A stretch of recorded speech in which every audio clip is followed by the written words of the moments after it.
اسی طرح لیلۃ القدر کے بارے میں چند باتیں کروں، کیونکہ آج سے تاک رات شروع ہو رہی ہے. آج 21ویں رات ہے انشاءاللہ تعالیٰ، تو ہو سکتا ہے آج ہو یا 23ویں یا 25ویں 27ویں 29ویں سے کوئی ایک رات لیلۃ القدر ہو سکتی ہے.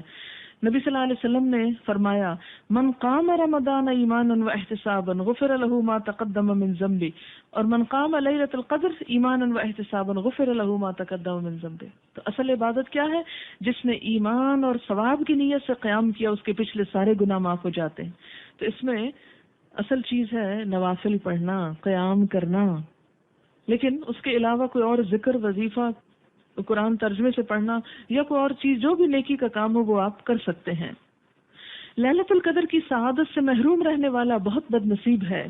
حضرت انس بن مالک سے روایت ہے کہ رمضان آیا تو نبی صلی اللہ علیہ وسلم نے فرمایا یہ جو مہینہ تم پر آیا اس میں ایک ایسی رات ہے 1000 مہینوں سے بہتر، جو اس کی سعادت سے محروم رہا وہ ہر بھلائی سے محروم رہا. فرمایا لیلۃ القدر کی سعادت سے صرف بد نصیب ہی محروم کیا جاتا ہے کہ وہ اس دن کوئی نیکی نہیں کرتا. لیلۃ القدر رمضان کے آخری عشرے کی تاک راتوں میں تلاش کرنی چاہیے. نبی صلی اللہ علیہ وسلم نے فرمایا رمضان کے آخری عشرے کی تاک راتوں میں لیلۃ القدر تلاش کرو، اور ان دنوں میں آخری عشرے میں ویسے بھی عبادت زیادہ کرنی چاہیے اور اپنے اہل و عیال کو بھی اس کی تلقین کرنی چاہیے. حضرت عائشہ فرماتی ہے کہ نبی صلی اللہ علیہ وسلم رمضان کے آخری عشرے میں باقی دنوں کی نسبت عبادت میں بہت زیادہ کوشش کرتے تھے، بہت تھکتے تھے اس میں. حضرت عائشہ فرماتی ہے کہ جب رمضان کے آخری 10 دن شروع ہوتے تو نبی صلی اللہ علیہ وسلم عبادت کے لیے کمر بستہ ہوتے، راتوں کو جاگتے اور اپنے اہل و عیال کو بھی جگاتے. پوری رات جاگنا ضروری نہیں ہے، تھوڑی سی رات بھی، یعنی آدھی رات یا نصفہ او انقص منہ او زد علیہ، جو آپ چاہیں کر لیں.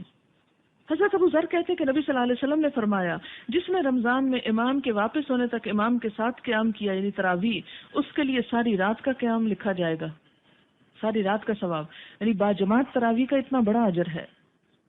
حضرت عثمان بن عفان کہتے ہیں میں نے نبی صلی اللہ علیہ وسلم کو فرماتے ہوئے سنا جس نے عشاء کی نماز باجماعت ادا کی اس نے گویا نصف رات قیام کیا، جس نے نماز عشاء باجماعت ادا کرنے کے بعد صبح کی نماز بھی باجماعت ادا کی اس نے گویا ساری رات قیام کیا. نبی صلی اللہ علیہ وسلم رمضان میں کثرت سے تلاوت اور انفاق فی سبیل اللہ فرماتے تھے. حضرت عبداللہ بن عباس فرماتے کہ نبی صلی اللہ علیہ وسلم لوگوں کے ساتھ بھلائی کا ارادہ کرنے میں بہت سخی تھے، لیکن رمضان میں جب حضرت جبریل آپ سے ملتے تو آپ اور بھی زیادہ سخی ہو جاتے. رمضان میں حضرت جبریل ہر رات آپ سے ملتے، نبی صلی اللہ علیہ وسلم رمضان گزرنے تک انہیں قرآن مجید سناتے. اسی لیے ہر حافظ کو چاہیے کہ وہ رمضان میں کسی نہ کسی کو ضرور سنائے. جب جبریل علیہ السلام آپ سے ملتے تو آپ کی سخاوت تیز ہواؤں سے بھی زیادہ بڑھ جاتی، کیونکہ اچھی کمپنی میں انسان کا نیکی کو زیادہ دل چاہتا ہے. اس لیے لیلۃ القدر میں یہ دعا پڑھنی چاہیے اللہم انک عفو، پڑھیے ذرا، اللہم انک عفو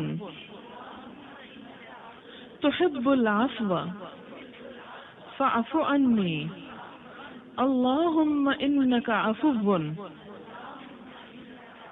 تحب العفو فاعف عنی. اگر سب گھر والوں کے لیے کہنا چاہیں تو